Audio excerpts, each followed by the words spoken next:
"I want to write to him," she said. "You can," I said. "He'd. I mean a real one," she said. "Not about plans. Not about Mira's mother's sorry or the catering or what time the Mahurat is. A real one." My Playful Wife. Episode 21. Letters to Bengaluru. Written by Mia. I started writing to Piyush. Not calling, we still called. Occasionally, the Sunday rhythms Saloni had long ago established having extended, somewhere in the year, into my own practice, so that it was as often me who dialed as her. But the calls were the calls, and this was a different thing. I started writing to him. Actual letters on actual paper, folded into actual envelopes and carried to the post office near the market and sent the slow physical way across the country, because I had been writing in notebooks for the better part of a year, and the habit of the hand had developed into something that felt, to me, more accurate than the keyboard.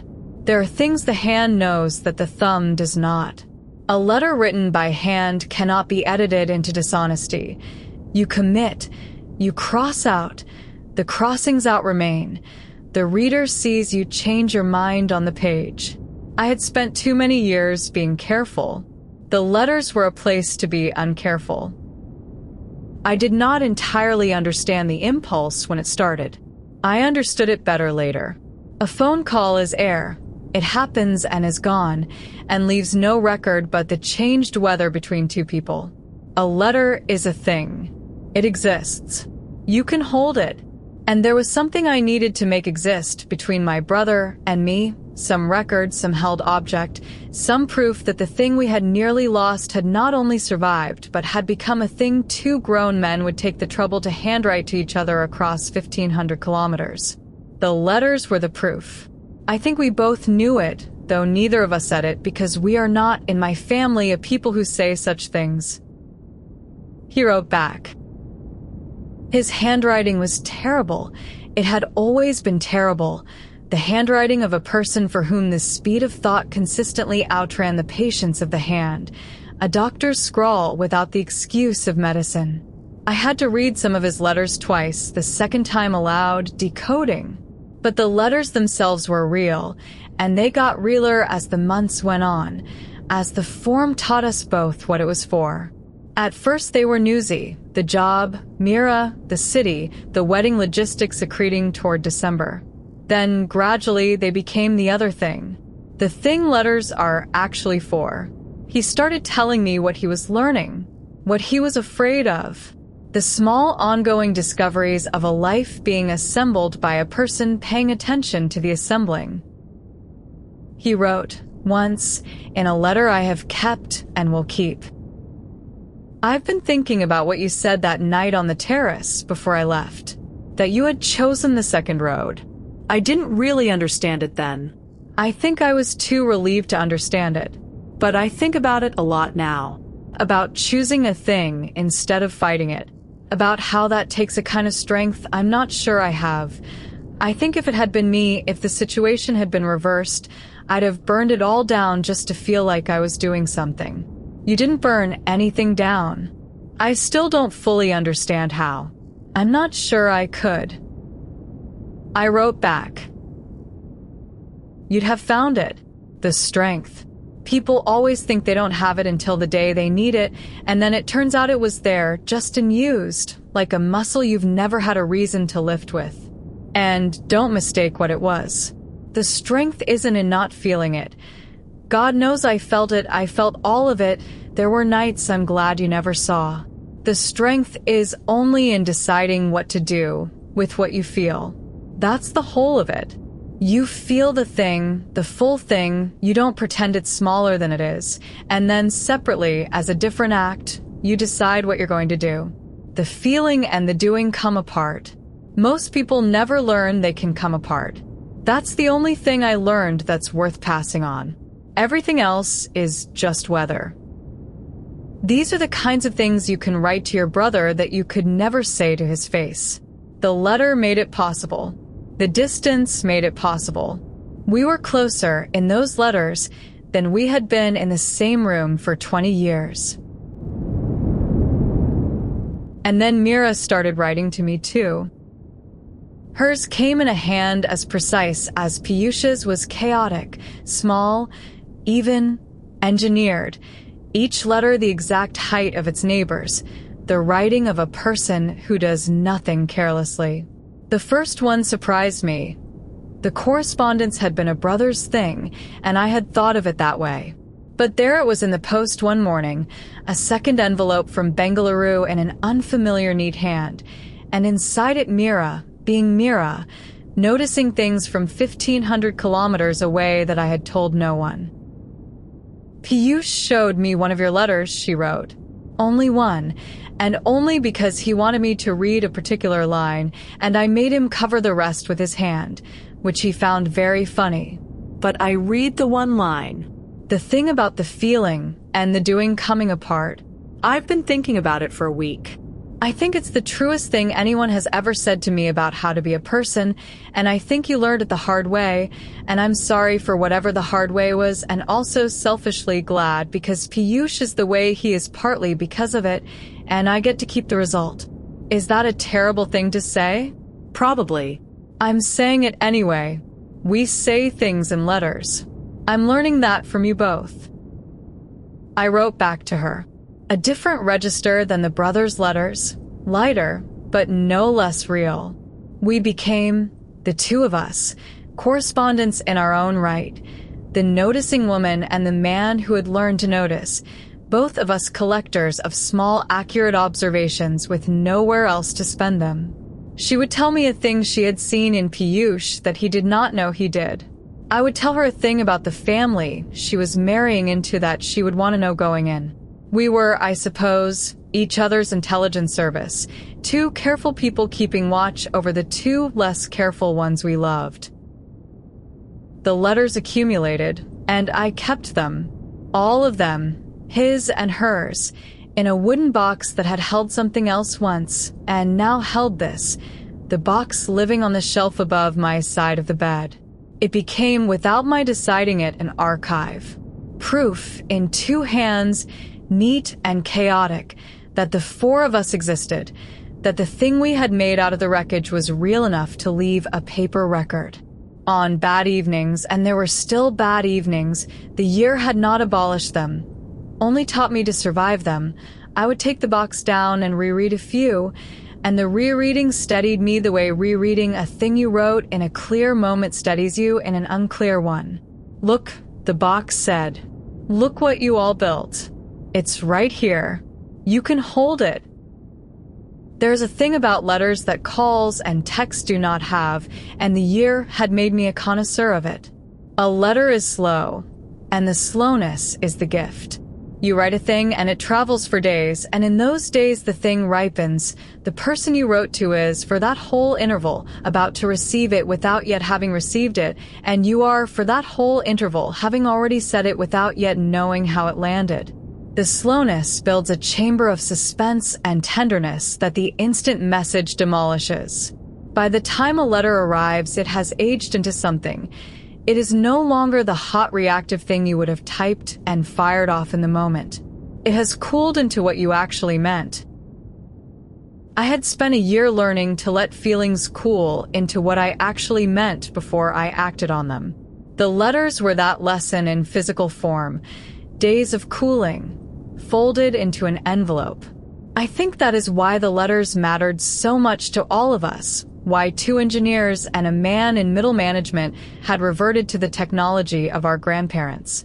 We were people who had been badly burned, each in our own way, by the hot, fast version of things, the thing said in the moment, the thing done before the feeling cooled. The letters were our agreement to slow down, to let it ripen, to say only the cooled, true thing, and to give each other days to receive it gently rather than a notification to receive it in the middle of a meeting. We were handling each other with the care the year had taught us we all required. Saloni found one of his letters on the kitchen table one morning. She didn't open it. It was already opened, read, left out by me. But I mean, she didn't pry. She looked at the envelope, the Bengaluru postmark, the the terrible, familiar scrawl of the address, and she looked at me with an expression of dawning, pleased surprise. "You write to each other?" she said. "Yes," I said. "Since April. Real letters. He has the handwriting of a man being electrocuted, but yes."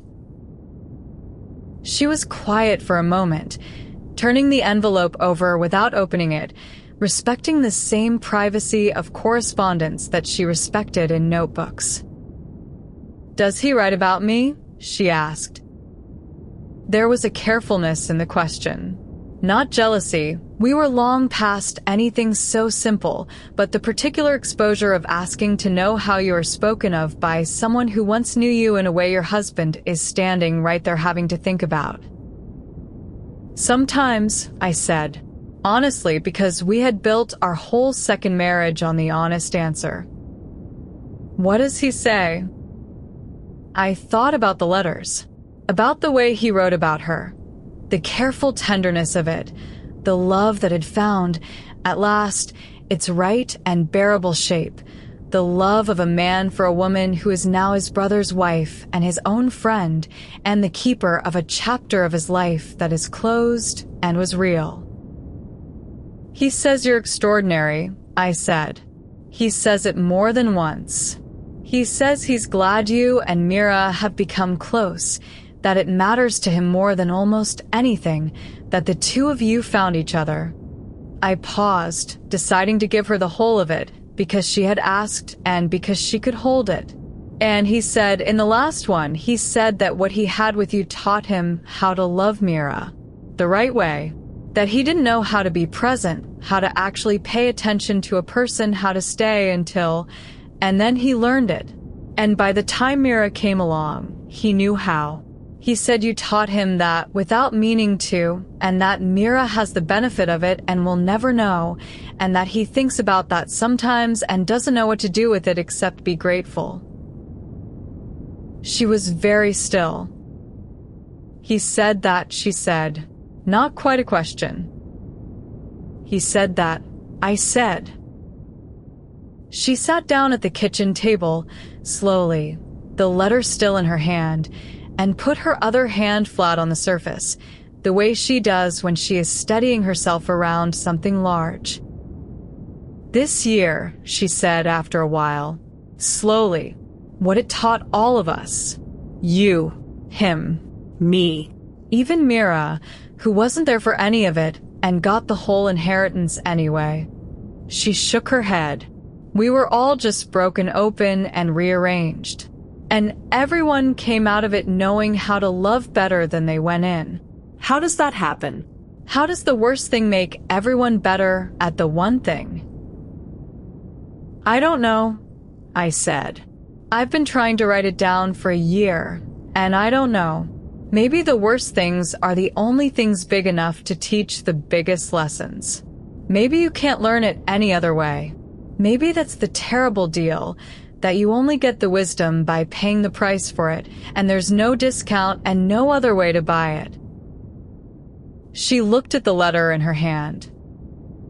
"I want to write to him," she said. "You can," I said. "He'd."